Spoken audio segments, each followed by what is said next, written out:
بسم اللہ الرحمن الرحیم الحمد للہ رب العالمین والعاقبۃ للمتقین والصلاة والسلام علی سید الانبیاء والمرسلین سیدنا و مولانا محمد وعلی آلہ واصحابہ اجمعین اما بعد فقد قال اللہ تبارک وتعالی فی القرآن المجید اعوذ باللہ من الشیطان الرجیم بسم اللہ الرحمن الرحیم یا ایہا الذین آمنوا اجتنبوا کثیرا من الظن ان بعض الظن اثم وقال اللہ تبارک وتعالی ولا تخف ما لیس لک به علم وقال النبی صلی اللہ علیہ وسلم ایاکم والظن فإن الظن أكذب الحديث وقال النبي صلى الله عليه وسلم لتتبعن سنن من قبلكم شبرا بشبر وذراعا بذراع حتى لو دخلوا جحر ضب لتبعتموه أو كما قال عليه الصلاة والسلام۔ میرے محترم بزرگوں اور عزیز ساتھیوں،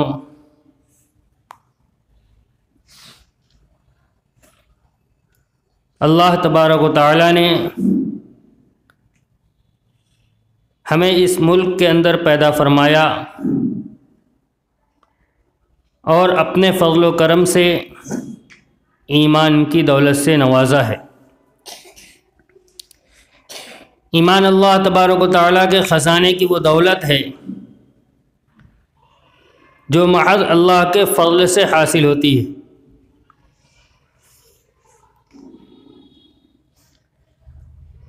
یمنون علیک ان اسلموا قل لا تمنوا علی اسلامکم بل اللہ یمن علیکم ان ہداکم للایمان۔ ایک قبیلے نے نبی اکرم صلی اللہ علیہ وسلم کے سامنے آ کر ایمان قبول کیا اور بظاہر انہوں نے اس بات کے اوپر اللہ کے نبی صلی اللہ علیہ وسلم کے سامنے احسان جتلایا کہ ہمارے پاس آپ کا کوئی داعی، کوئی دعوت دینے والا تو پہنچا نہیں تھا، ہم نے یہ احسان کیا ہے کہ ہم نے ایمان قبول کیا اور ہم آپ کی جمعیت کے اندر شامل ہو گئے۔ اللہ تبارک و تعالیٰ کو یہ بات پسند نہیں آئی۔ اللہ تبارک و تعالیٰ نے جواب دیا یمنون علیک ان اسلموا، اپنے اسلام لانے کا یہ لوگ احسان جتلاتے ہیں۔ قل لا تمنوا علی اسلامکم، آپ ان سے کہہ دیجئے کہ تم اپنے اسلام کا احسان مت جتلاؤ، بل اللہ یمن علیکم ان ہداکم للایمان، بلکہ اللہ تبارک و تعالیٰ کا تم پر احسان ہے کہ اللہ تبارک و تعالیٰ نے تمہیں ایمان کی ہدایت عطا فرمائی۔ ایمان اللہ تبارک و تعالیٰ کے خزانے کی قیمتی دولت ہے۔ اس ملک کے اندر جو حالات چل رہے ہیں، ان حالات کے تناظر میں کچھ عرض کرنا ہے، پھر اس کے بعد اپنے موضوع کے اوپر آؤں گا۔ آج ایک آواز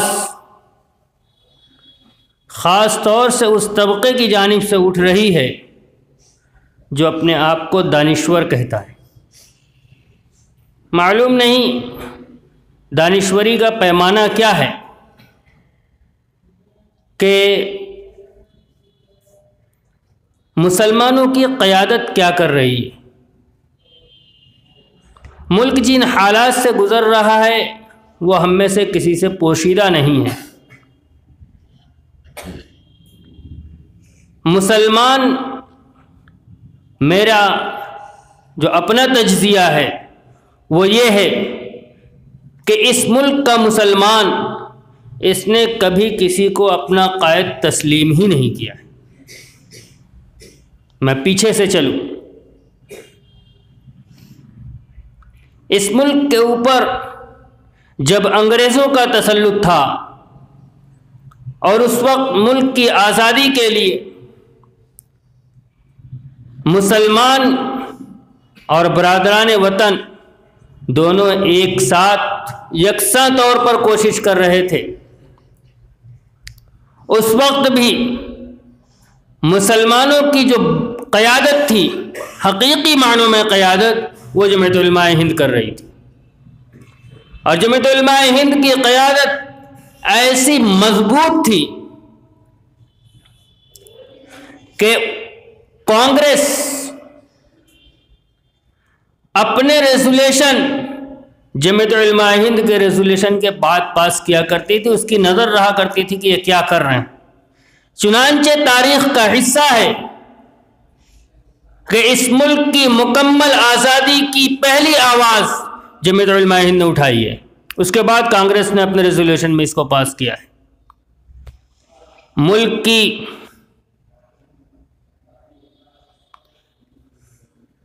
ایک طویل جدوجہد کے بعد ملک کی آزادی کے آثار نظر آنے لگے۔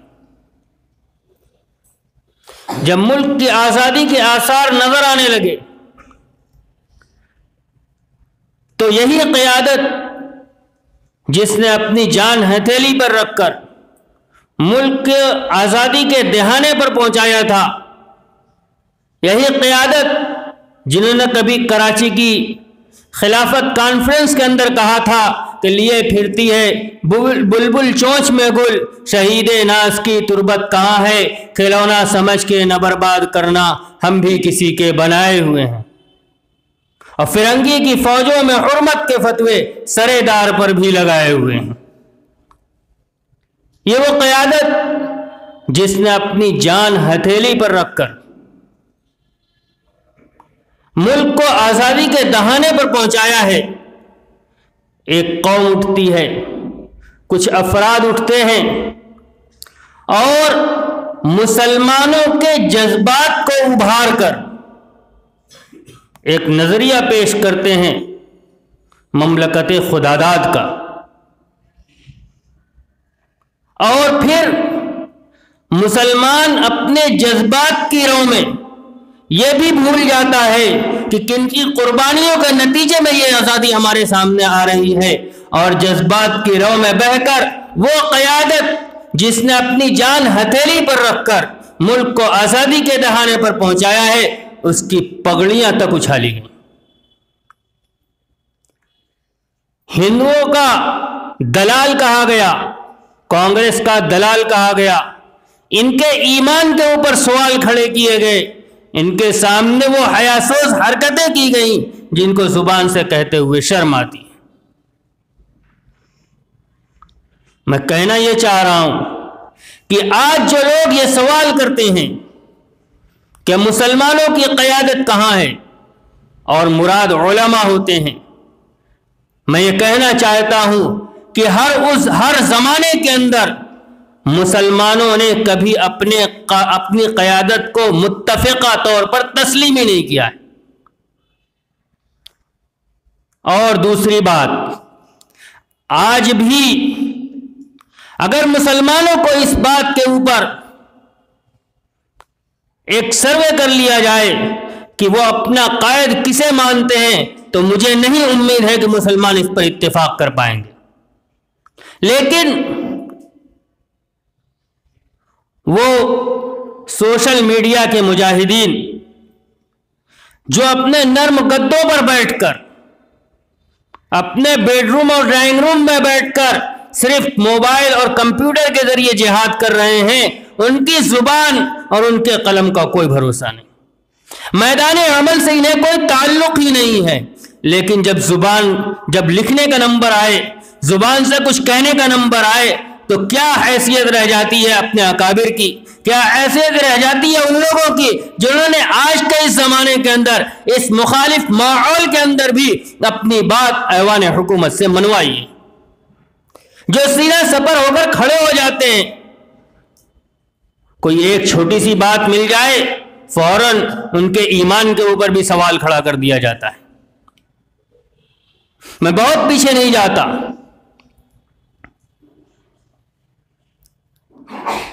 حضرت مولانا سید ارشد صاحب مدنی دامت برکاتہم ملاقات کرنے کے لیے برادران وطن میں سے ایک تنظیم کے سربراہ کے پاس گئے۔ یہ سوشل میڈیائی مجاہدین، ان کی نظر میں مولانا کا ایمان مجروح ہو گیا. جو ملت کا درد ان کے پاس ہے مولانا اس سے کوسوں دور ہو گئے. کہاں جا رہے ہیں؟ اپنی قیادت کے اوپر بھروسہ یہ سب سے بڑی چیز ہے.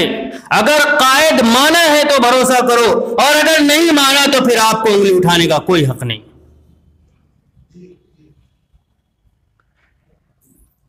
آج کے اس مخالف ماحول کے اندر بھی اگر ملک کے مسلمانوں کی صحیح رہبری کہیں سے ہو رہی ہے تو آج بھی وہی قیادت ہے جو قیادت کل انگریزوں کے سامنے سینہ سپر تھی.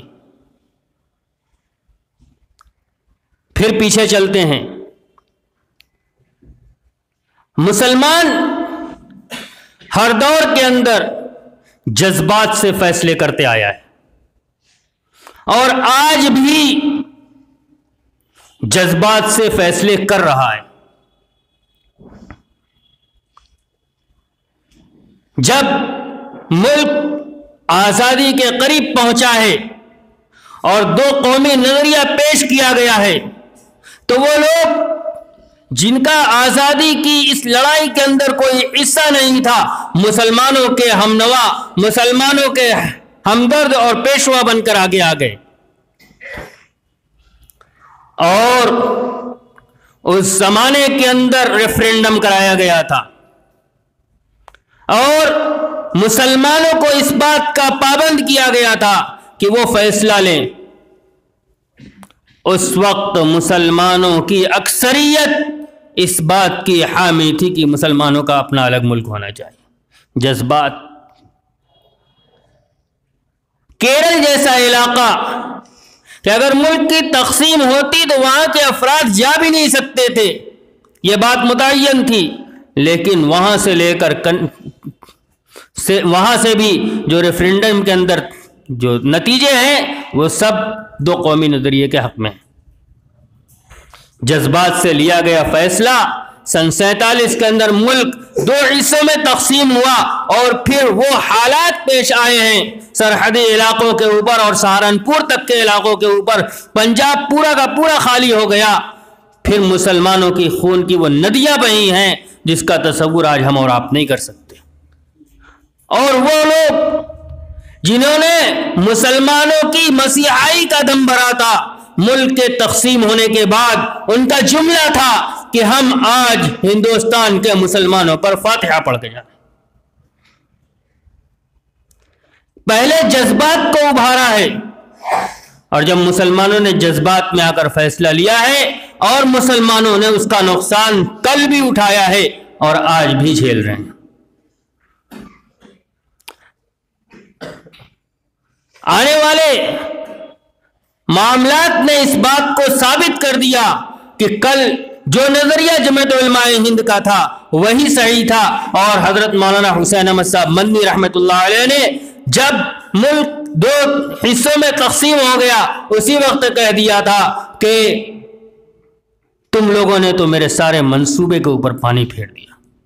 پورا منصوبہ تیار تھا کہ اس ملک کی حکومت کے اندر، ملک کی قیادت کے اندر مسلمانوں کی حصہ داری کس طرح سے ہوگی، لیکن جذبات کے نتیجے میں آج تک ہم اس کی فصل کاٹ رہے ہیں. آج بھی مسلمانوں کے جذبات کے ساتھ کھیلا جا رہا ہے. جذبات میں لیا گیا فیصلہ انسان کو بعد میں نادم کرتا ہے. میں بہت دور نہیں جانا چاہتا. ابھی حال کا جو واقعہ پیش آیا ہے، وہی لوگ جو ڈی ایم اور ایس ایس پی کے سامنے یہ کہہ کر کھڑے ہوئے تھے کہ ہم آج فیصلہ کر کے مانیں گے، آنے والے دنوں میں انہوں نے ہی لکھ کر دیا ہے کہ ہم اس بات کی ضمانت لیتے ہیں کہ آج کے بعد ایسا نہیں ہوگا. اگر کچھ ہوتا ہے تو ذمہ داری ہماری ہے. جذبات کسی بھی مسئلے کا حل نہیں ہے. جذبات میں لیے گئے فیصلے غصے کے نتیجے میں آتے ہیں اور غصے پر عمل کرنے کی اسلام اجازت نہیں دیتا.